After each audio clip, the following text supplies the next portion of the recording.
गुजरात के नौजवान साथियों, आप सभी को पूरे मध्य प्रदेश की ओर से क्रांतिकारी जोहार, जय भीम प्रदेश।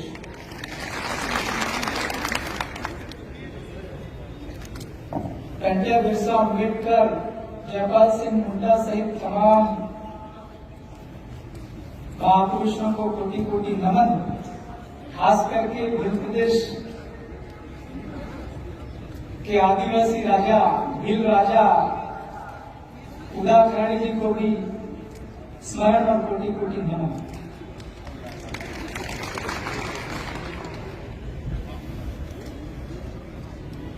भाइयों, सज्जनों, माताओं, बहनों, आपका कार्यक्रम लगातार सुबह से चल रहा है।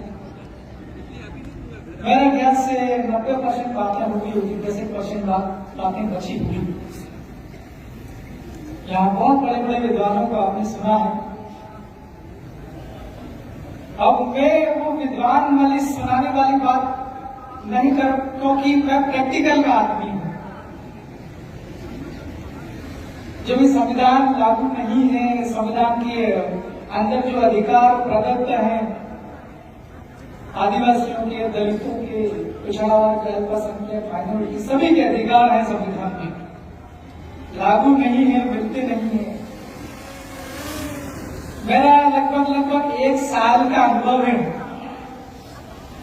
भारत देश के अंदर अलग अलग विधानसभा या अलग अलग राज्यों की जो विधानसभा का सदस्य होता है वो विधायक होता है, और जो विधायक होता है वो संवैधानिक पद है।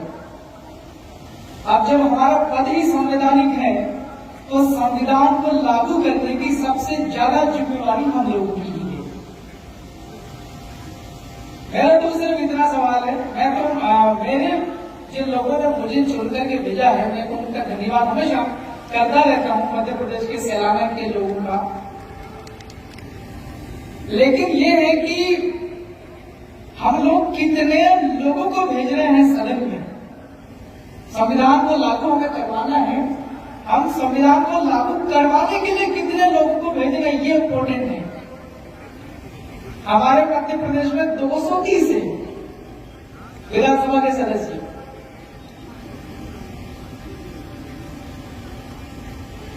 संविधान में प्रदत्त आदिवासियों के, दलितों की, मतलब पूरा बहुजन समाज अधिकारों पर खास करके वर्गों की चर्चा और वर्गों की चिंता करने वाले लोगों में मेरे को केवल अकेले को भेजा है, और भी लोगों को भेजना था। कम से कम 230 में से 116 भेज देते तो पूरे एमपी की सारी धांधली खत्म हो जाती। आपके राजस्थान में 200 है, कितने हैं? 3 पहले हुए थे, एक सांसद जी ने इस्तीफा दिया, एक फिर नए हो गए, वहां मतलब 4 हो गए। तो 200 में से 101 अगर आ जाते हैं तो आपकी राजस्थान की सारी धांधली खत्म हो जाती। तो मैं ज्यादा नहीं बोलूंगा, आज यहाँ बहुत बुद्धिजीवी लोग हैं सभी वर्गों की। हम लोग कम होते हैं, जैसे राजस्थान में 4 हैं, मैं मध्य प्रदेश में अकेला हूं। कुछ लोग कहते होंगे यार ये तो भारत आदिवासी पार्टी की बात कर रहा, हम तो सभी वर्गों के आए हैं। अभी गौरलाल परमार साहब कह रहे थे कि भाई सब लोग एकता कर लो। भाई समस्या तो सबकी कॉमन है ना, कॉमन प्रॉब्लम्स हैं, बहुत सारी प्रॉब्लम्स कॉमन है।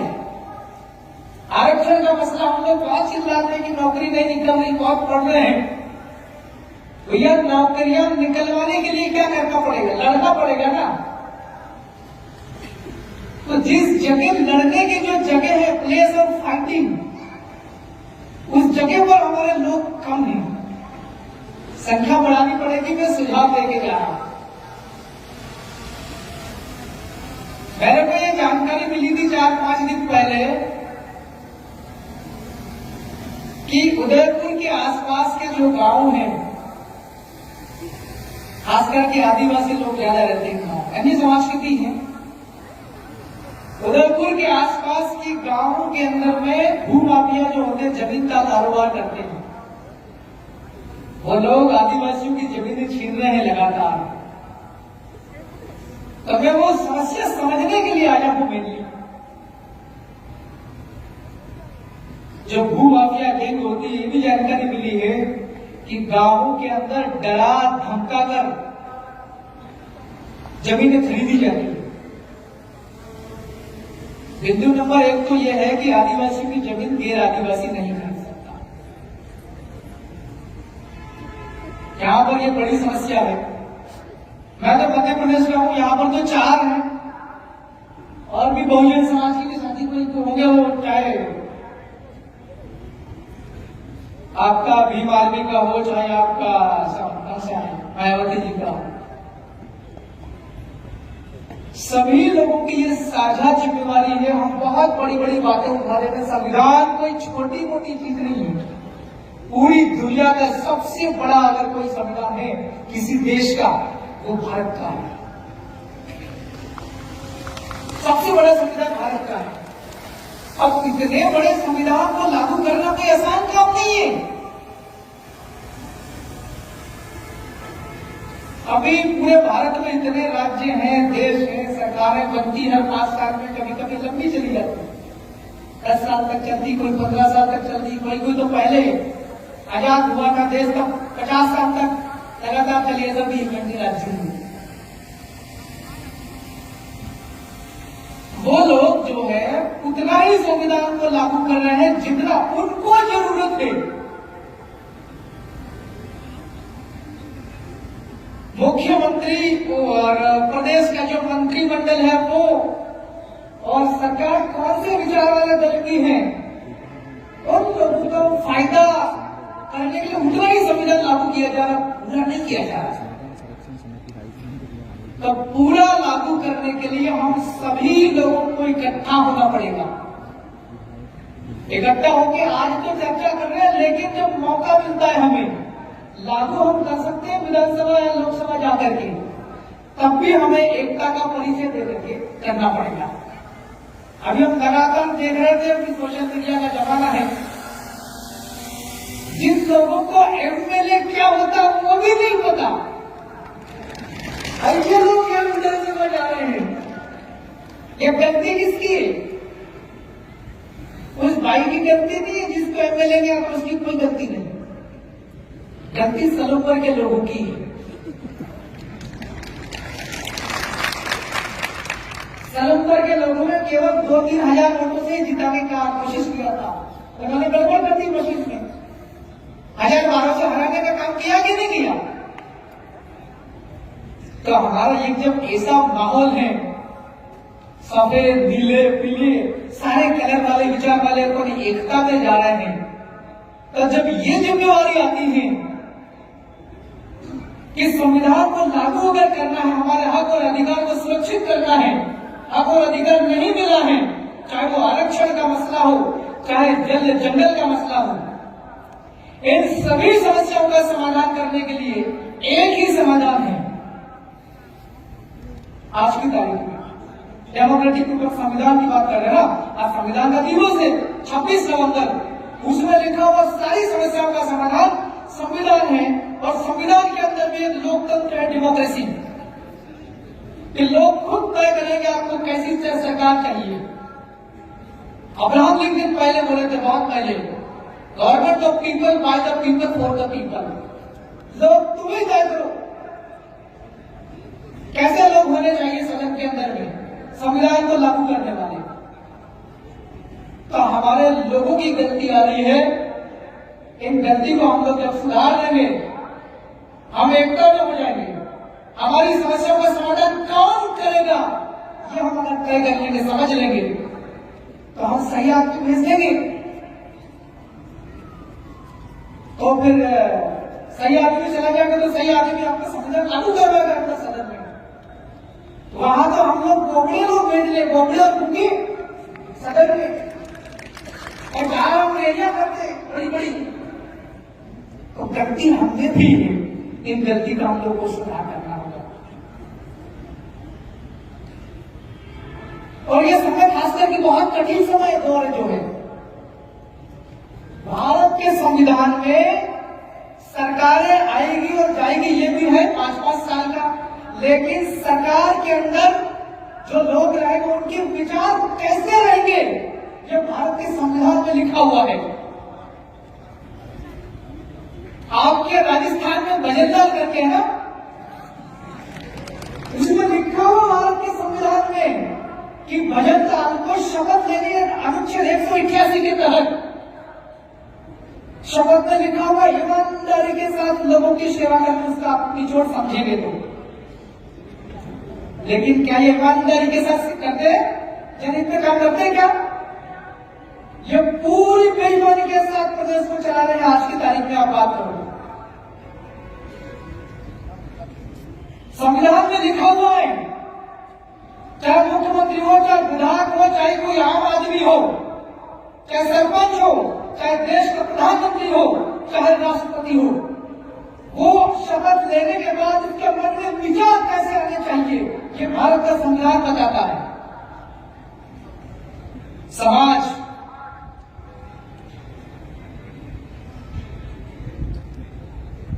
क्या ये जो लोग, जिस विचारधारा के लोग, जिस सोच के लोग आज राजस्थान के जयपुर में हैं, भारत देश की राजधानी दिल्ली में है, उन लोगों के विचार कैसे हैं,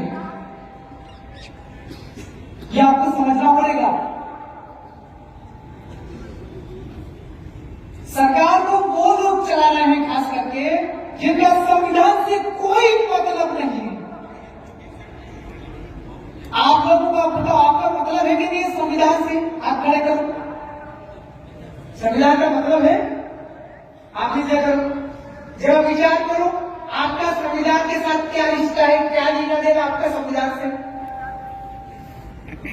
क्या लेना देना आपका संविधान से? वो तो बहुत बड़ा किताब है, बहुत कानून है उसमें। क्योंकि हमारे सारे अधिकार उसी के अंदर में है। क्या है? हमारा नौकरी का अधिकार उसी में है, हमारी पढ़ाई लिखाई का अधिकार उसी में है। हमारे साथ अगर कोई अत्याचार अन्याय करता है, चाहे जाति के नाम पर, चाहे संस्कृति के नाम पर, उस तक की सुरक्षा का उपाय उसमें है। हमारी हर चीज उसके अंदर में रजिस्टर्ड है, लिखी हुई है। जब संविधान का सबसे ज्यादा ताल्लुक, सबसे ज्यादा संबंध, सबसे ज्यादा रिश्ता हमारा है उससे, और संविधान अभी किसके हाथों में है? जिसका संविधान से कोई रिश्ता नहीं है। पता है कि नहीं किसके पास संविधान? 2-4 भारत देश के व्यापारी हैं। व्यापार का मतलब समझते हो कि नहीं? सामान खरीदना, खरीद करके महंगे भाव में बेच देना, यही होता है ना व्यापार का मतलब। हाँ, सामान खरीदना और नहीं मिलना तो फैक्ट्री डाल लो, कारखाना डाल लो, सामान पैदा करो, प्रोसेसिंग करो, तैयार करके थैले में भर के बेच दो महंगे भाव में, तो उसको मुनाफा मिल जाए, उसको कहते हैं व्यापार। और जो व्यापार करता है उसको कहते हैं व्यापारी। तो व्यापारी का काम क्या है? सामान खरीदना, खरीद के बेच देना। इधर गिरवा तरफ में मान लो किसानों की कोई उपज है, अनाज है, खेत में उगा, और यहाँ उदयपुर में जो खरीदते उनका काम क्या? खरीदना और बेचना। इनका कोई संविधान से ज्यादा रिश्ता तो नहीं है ना? हेलो, आप सो गए हो क्या? हाँ? अरे व्यापारी का संविधान से कोई ज्यादा मतलब तो नहीं है ना? हाँ? अरे भाई, सामान खरीदना और बेचना, तो संविधान का ज्यादा मतलब कहाँ है? मैं कह रहा हूं मतलब तो, लेकिन थोड़ा सा ज्यादा नहीं। और सबसे ज्यादा मतलब किसके संविधान का? आदिवासियों का, दलितों का, अल्पसंख्यकों का, ओबीसी का, इन लोगों का है। इनके अधिकार है बहुत सारे। मैं आज आपके सामने खड़ा हूं, मैंने तो बुलाया इसलिए आया एमपी से, विधान उसलिए आया हूं, इसलिए बुलाया। ऐसे ही होता सामान्य आदमी तो कोई मेरे को बुलाते क्या है? संविधान परीक्षण वाले मेरे को पहचानते ही नहीं।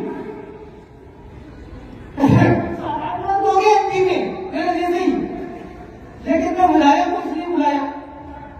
और विधायक किसने बुलाया मुझे? जनता ने वोट दिया ना। मैं खड़ा कैसे हुआ? खड़ा किसने किया? मुझे खड़ा जनता ने नहीं किया है। जयपाल सिंह मुंडा और डॉक्टर भीमराव अंबेडकर, इन दो लोगों ने मिलकर के मुझे खड़ा किया। आप कहते हो कि वो तो कितने ही साल हो गए मर गए, यानी क्या कहना विधायक। अरे भाई आरक्षण संविधान के अंदर लिखा हुआ कि आदिवासियों को विधान बनाना ही बनाना है। संविधान में लिखा हुआ है ऐसी कास्ट को विधान बनाना ही बनाना है, और नहीं बनाओगे तो ऐसी कैसे हो जाएगी बीजेपी कांग्रेस वालों की। तो ये संविधान में लिखा हुआ है अपना आरक्षण है। मैं आज आरक्षण की वजह से हूं यहाँ पे विधायक। अगर आरक्षण नहीं होता तो मेरी जगह पे क्या मैं विधायक खड़ा होता था क्या? नहीं। दूसरे पैसे वाले खड़े हो जाते बड़े बड़े लोग, और मेरे जैसा झोपड़ी वाला कोई खड़ा हो वोट नहीं देगा।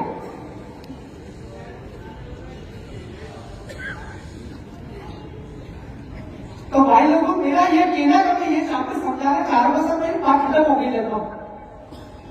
मैं कहना ये चाह रहा हूं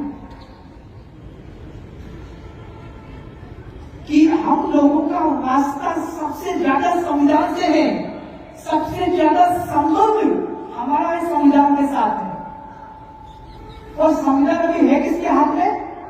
आज मतलब सरकार। किसके पास संविधान? व्यापार करने वाले दो ही व्यापारियों के पास, जिनका संविधान से कोई लेना देना नहीं है।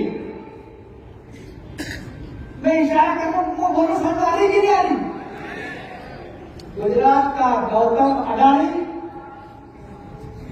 मैं तो कह रहा हूं, गुजरात का गौतम अडानी और आपका वो दो भाई, वो क्या नाम है, धीरू अंबानी के लड़के, ये दो तीन लोग एक रात को कहीं से जुड़ जाते टूटते रहते हैं।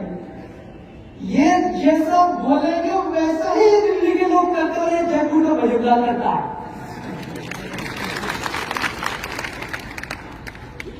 तो सर मेरी बात करना,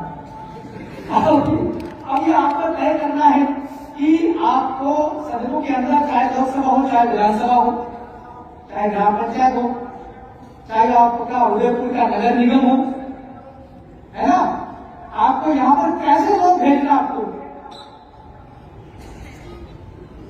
मेरा सुधार के अंदर एक साल के अंदर लगभग 3 बार होगी, 2 अगस्त की बार चालू होने वाली विधानसभा, 5 लोग बदले मैंने लगभग 1 साल के अंदर। मैं वहां पर बोलता हूं, सड़क के अंदर मुद्दे उठाता हूं प्रदेश के, खास करके आदिवासियों की। मेरा इलाका पूरा आदिवासी का है, इसके अलावा अन्य समाज की भी सभी उठाते हम लोग। जब मैं खड़ा होकर के बोलता हूं तो जब दूसरी पार्टी के लोग अपने वाले आदिवासियों, दलित, एससी और एसटी के दोनों के बिहार मैं कोई बड़ा मुद्दा उठाता हूं, जैसे दिल्ली के पूर्व मंत्री अभी कह रहे थे थोड़ी देर पहले कि आपका आदिवासी का 275 के अंदर बजट का प्रावधान है, मैंने वही वाला मुद्दा उठाया सदन के अंदर, तो बीजेपी और कांग्रेस वाले विधायक कैसे हो जाते हैं।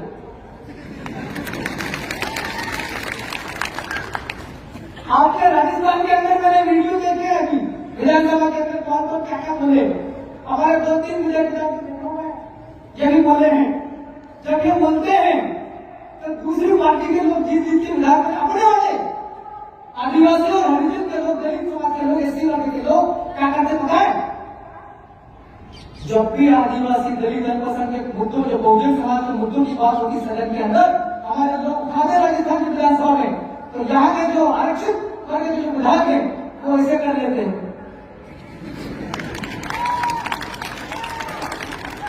जब बोलते हैं तो ये आगे बढ़कर ऐसे कुर्सी का सहारा लेकर के पीछे सिर, और कुर्सी पीछे की कुर्सी में सिर टिकाने ऐसे। तो भाइयों, मेरा तो आपसे इतना कहना है कि मेरी बात को आपने सुना है, इसको आप लागू मत कर दे रहा हो। लागू करने को तो भैया 200 के 200 विधायक बन जाएंगे अपने एससी एसटी वाला, ओबीसी माइनॉरिटी वाले, तो विपक्ष में कोई मिलेगा ही नहीं, फिर उसको रखना भी जरूरी है। मैंने आपको बहुत काम की बात बता दी। मैंने जो बोला है, जो चीजें, उसको आप लोग रात भर सोच लेना, फिर सवेरे आप लोग डिस्कशन करने के लिए आगे का। बहुत बहुत धन्यवाद मेरी बात को आपने सुना। बहुत बहुत धन्यवाद माननीय कमलेश।